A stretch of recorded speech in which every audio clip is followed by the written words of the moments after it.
We got an offer 2 days after hitting the market, over the list price in a buyer's market. We said no.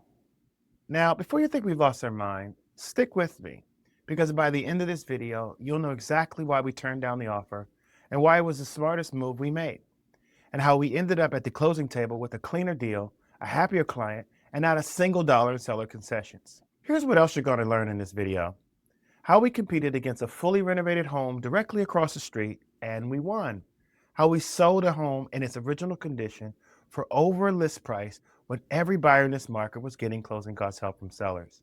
And how a 30-year emotional attachment to a home almost became an obstacle until we made it a strategy. I'm taking you inside a real transaction, start to finish, at 11837 Parliament Drive in Woodbridge, Virginia. Every decision, every curveball, every result.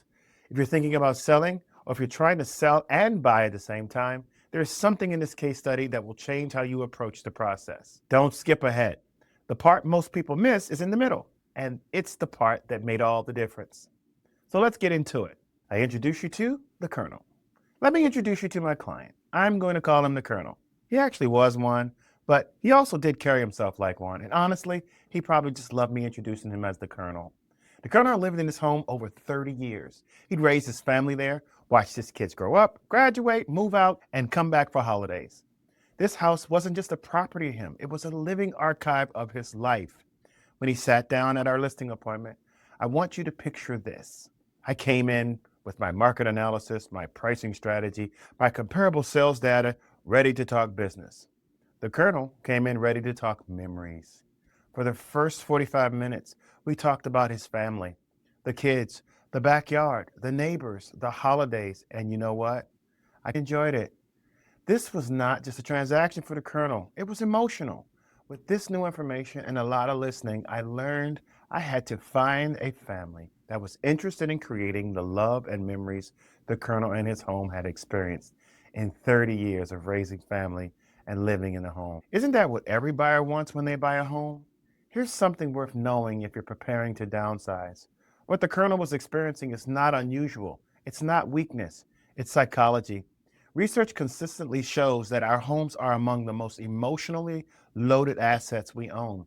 Not because they're financial value, because they hold what psychologists call autobiographical memory anchors.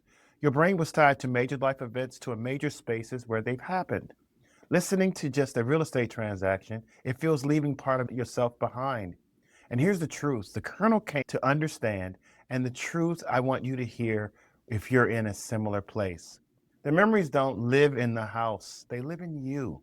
And the right plan, a real, specific, confident plan, it makes it possible to move forward without feeling like you're leaving anything behind.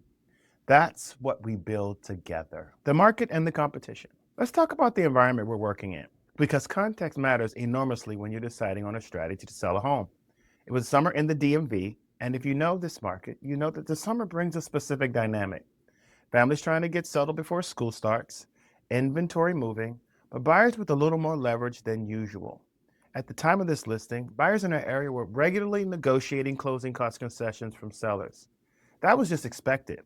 You listed, the buyer asked for 2 or 3% in closing costs, and sellers paid it. Now add this. Every other home in your competitive set was renovated. Updated kitchens, new floors, fresh paint, the whole package.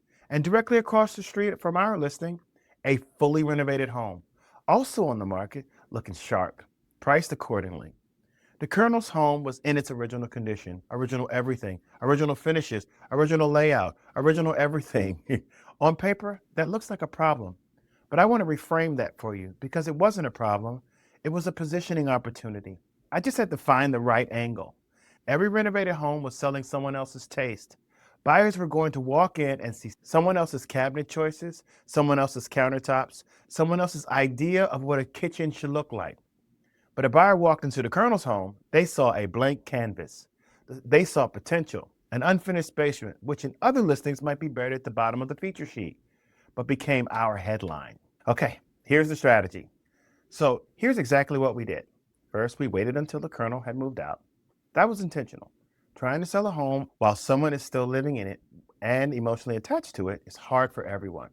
The seller, the buyers walking through, and frankly, the agent trying to hold it all together. Once the colonel was settled into his new place, with the support of his family all around him, we were ready to go to work. Second, we sold the story.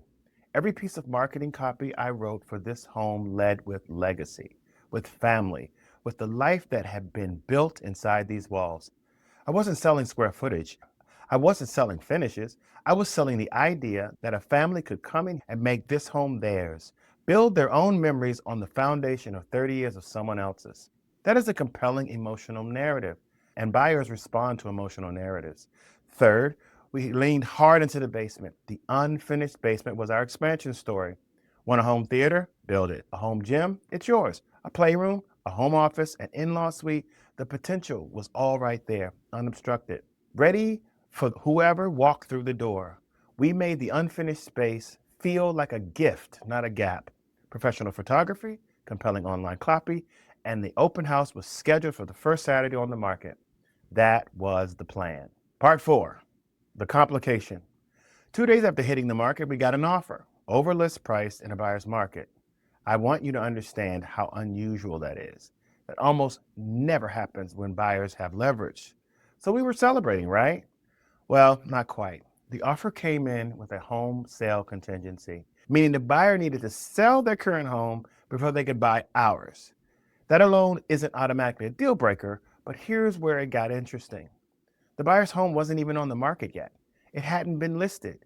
It hadn't been photographed. Nobody had even set a price. So let me talk you through what accepting that offer would have actually meant. We go into contract, their home hits the market.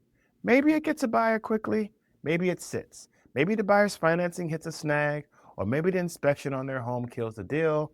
Every single one of those dominoes has to fall perfectly. And if one of them stumbles, that means we've been off the market for 30, 60 days, and we're starting over from scratch if something happens. The colonel and I talked through it, and we made the call. We respectfully declined. Now, if you're in a situation where you're trying to buy and sell simultaneously, I want to point you to my other video, Buy and Sell at the Same Time, the Easy Way. I walk you through exact strategies to let you make a clean, non-contingent offer on your next home without needing to sell it first. Link is in the description. Go watch it. Seriously, it's the video that should have existed before this buyer made their offer. The open house and the right buyer. We moved on and ran our open house that Saturday exactly as planned. I wasn't just throwing the doors open and hoping for the best. I personally reached out to the neighbors, to families I knew in the area, to agents I'd worked with and trusted. I wanted the right people in that home. We had a strong turnout, neighbors, families with kids, people who understood the neighborhood and already loved it. And one family in particular, they walked through and something clicked. You could see it. They weren't touring a house, they were already living in it. Their agent called. By the following Tuesday, we had an offer. Clean offer. No home contingency. They did want a home inspection, which is completely reasonable, but they understood going in that we were selling as is. They weren't buying a renovated home. They were buying the foundation and future. The inspection went about as well as you could hope for a home that's over 30 years old, and here's why. The colonel, the military man that he was, had kept up with every major system. Roof, HVAC, electrical, plumbing, all maintained, all documented, all in working order. The bones were solid. That's what passed the inspection. Cosmetics are negotiable. Structure and systems are all that matters. A few weeks later, I got a call from the buyer's agent. They wanted to close early. The colonel was thrilled. We finished the title work, coordinated the closing, and arranged for the title agent to come to the colonel's new home. We signed right there at his kitchen table, in the place he'd already moved into and started making his own.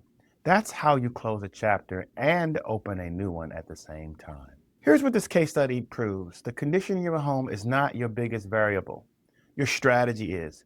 We sold an unrenovated home over list price with zero closing cost concessions against renovated competition, including the one directly across the street.